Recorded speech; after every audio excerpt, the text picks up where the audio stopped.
এই সন্তানহারা মায়ের বুকের আর্তনাদ,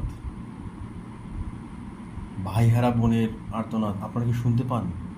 আপনারা কি শুনতে পাচ্ছেন? আরে সাধারণ শিক্ষার্থীরা তো কোটা সংস্কারের জন্যই আন্দোলন করতেছিল, তারা তো আর কিছু চায়নি। তারা তো কারো বিরুদ্ধে আন্দোলন করতেছিল না, তারা আন্দোলন করতেছিল কোটা সংস্কারের আন্দোলন, কোটা সংস্কারের জন্য। এবং বাংলাদেশের প্রায় সব মানুষই কিন্তু এই কোটা সংস্কারের পক্ষে।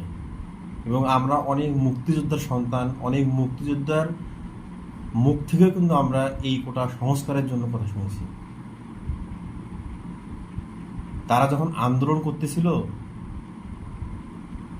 তাদের সাথে কি বসা যাইত না? তাদের সাথে কি আলোচনা করা যাইত না? আজকে যে এখন পর্যন্ত 6 জন ছাত্র পুলিশের গুলিতে কিংবা ছাত্রলীগের গুলিতে কিংবা যারই গুলিতে তারা আজকে নিহত হইল, এই যে 6 জন ছাত্র যে নিহত হইল, এর দায়ভার কার?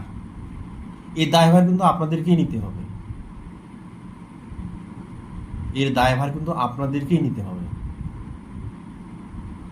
তারা কোটা সংস্কারের জন্য একটা আন্দোলন করছে, সেই আন্দোলনটাকে গুরুত্ব দিয়ে যদি তাদের সাথে আজকে বসা যেত, তাহলে আজকের বাংলাদেশে যে এখন একটা দুর্যোগ চলতেছে, বাংলাদেশে একটা যে ভয়ানক পরিস্থিতি, এই ভয়ানক পরিস্থিতি কিন্তু তৈরি হতো না।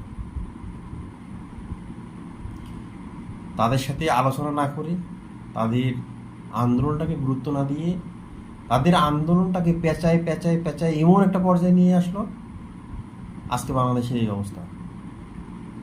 তো এই পরিস্থিতির জন্য কিন্তু আপনারা যারা দায়িত্বশীল আছেন, আপনাদেরকেই দায়িত্ব নিতে হবে।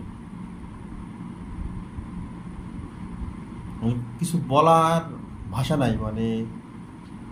6 জন ছাত্র আজকে